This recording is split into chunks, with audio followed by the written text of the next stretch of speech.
Happy New Year guys, welcome 2026. Gokil sih, nggak terasa udah tahun baru aja. Dan di video kali ini aku mau spill pelajaran apa aja yang aku dapatkan sepanjang tahun 2025.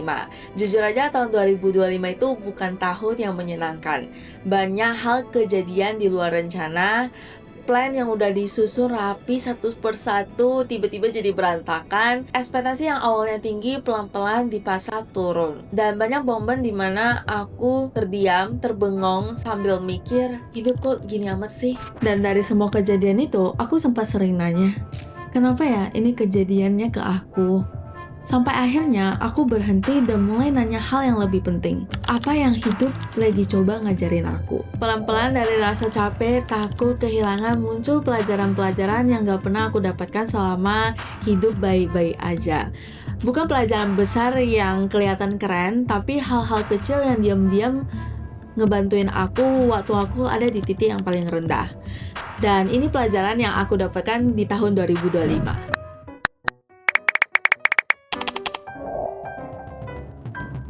Titik terberat di tahun ini menurut aku adalah banjir bandang di Sumatera dan Aceh. Sebagai orang Sumatera, aku lihat sendiri ini jauh dari sekedar berita di sosmed doang. Aku nggak kena secara langsung, tapi banyak teman-teman dari aku, dari kita semua yang kena, ada yang kehilangan rumah, ada yang kehilangan rasa aman, dan harus mulai hidup dari nol lagi. Dari situ aku sadar kalau hidup bisa berubah kapan aja, tanpa aba-aba.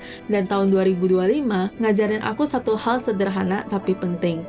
Kalau kadang bertahan hidup aja udah pencapaian besar. Gak harus selalu produktif tiap saat, gak harus selalu kuat. Kalau hari ini masih bangun, bertahan, dan terus jalan walau pelan, itu udah cukup. Tahun ini juga ngajarin aku untuk berdamai sama diri sendiri, berhenti nyalain hal-hal yang ada di luar kendali, dan nerima kalau hidup gak selalu sesuai rencana. Kadang yang kita butuhin itu bukan hidup yang sempurna, tapi hati yang kuat untuk bisa ngejalaninnya. Kalau kamu ngerasa tahun 2025 ini berat, kamu gak sendirian. Pelajaran pertama, hubungan lebih penting daripada uang. Dulu, aku pikir uang adalah segalanya. Kalau ada uang, hidup bakal aman. Kalau ada uang, semua masalah pasti beres. Dan kita nggak perlu bergantungan sama siapapun. Tapi tahun 2025 ngajarin aku hal yang beda. Di saat banyak hal yang nggak pasti, rencana runtuh satu-satu, mental capek, dan tenaga habis, uang nggak selalu jadi penolong pertama. Justru yang paling kerasa itu adalah orang-orangnya. Orang yang mau dengerin, orang yang mau nemenin walaupun gak selalu punya solusi. Keluarga yang gak bisa bantu secara materi, tapi kehadirannya aja udah bikin hati kita tenang. Uang memang bisa bayar ini itu, tapi hubungan yang sehat yang bikin kita bertahan. Di momen kehilangan, bencana, hidup lagi berat-beratnya, yang dicari itu bukan saldonya, tapi orang-orang yang masih ada di samping kita dan yang benar-benar peduli sama kita. 2025 bikin aku sadar kalau hubungan itu investasi jangka panjang. Bangunnya memang butuh waktu, ngerawatnya memang butuh effort, tapi hasilnya itu nggak tergantikan. Uang bisa habis, karir naik turun, dan status bisa berubah, tapi hubungan yang tulus bisa jadi pegangan seumur hidup. Pelajaran kedua, pelit dan terlalu perhitungan gak akan bikin kaya. Dulu, aku mikir semuanya itu harus dihitung. Untung rugi, target, pencapaian. Tapi, tahun 2025 nunjukin satu hal yang bikin aku sadar kalau hidup yang terlalu perhitungan itu sebenarnya bikin kita capek. Dan ujung-ujungnya bikin kita miskin. Bukan cuma soal duit, tapi juga miskin hubungan, miskin empati, dan rasa. Pelit bikin kita ngerasa selalu kurang. Mau punya berapapun, rasanya nggak pernah cukup. Karena fokusnya itu bukan ke rasa bersyukur, tapi lebih ke takut kehilangan. Dan aku lihat orang-orang yang tulus berbagi dan nggak ribet sama hitung-hitungan kecil, justru hidupnya lebih kelihatan kaya.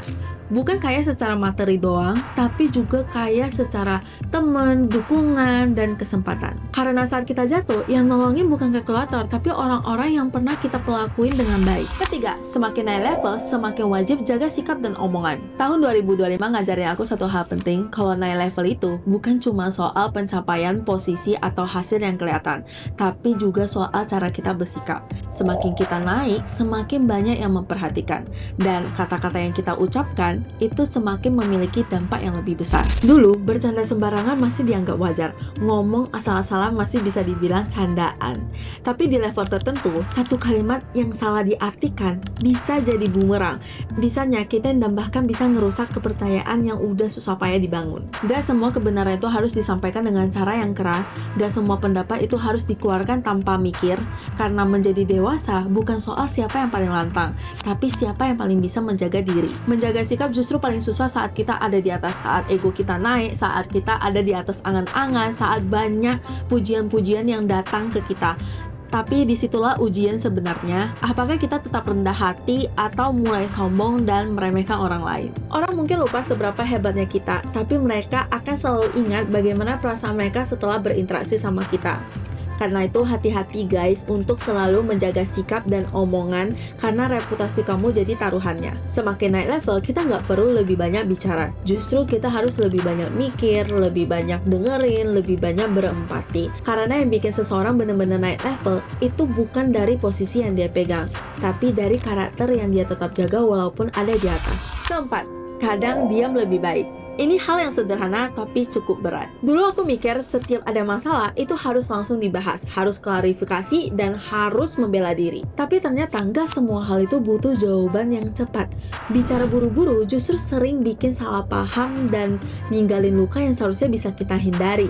Dan di titik tertentu, aku belajar untuk berhenti, nggak langsung ngejelasin, nggak langsung bereaksi. Cukup diam, dengerin diri sendiri, dan kasih waktu. Diam bukan berarti kalah, diam bukan berarti takut. Diam adalah bentuk kehormatan untuk diri sendiri dan orang lain. Bentuk kesabaran dan bentuk kedewasaan. Kadang kita perlu lebih banyak mendengarkan daripada berbicara. Lebih banyak mencerna daripada menghakimi.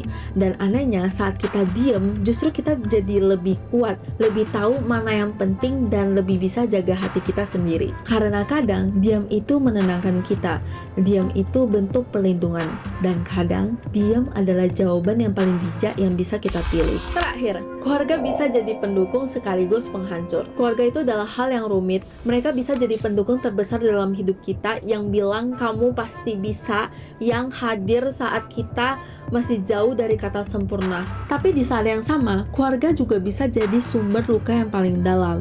Kata-kata mereka sering bikin kita ngerasa kecil, meragukan diri sendiri, dan bahkan ngerasa nggak pernah cukup. Dan itu sakitnya beda, karena datang dari orang yang paling kita harapkan untuk bisa mengerti. Aku juga belajar kalau nggak semua keluarga itu tahu cara mencintai yang sehat, meskipun ya mereka mungkin baik.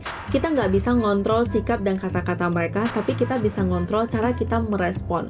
Cukup ambil baiknya aja dan jaga jarak untuk hal-hal yang melukai. Karena bertahan itu bukan soal menelan semua luka, tapi soal menjaga hati sendiri. Keluarga itu adalah pelajaran hidup yang paling nyata. Ada cinta, ada luka, ada konflik, dan juga ada rasa sayang.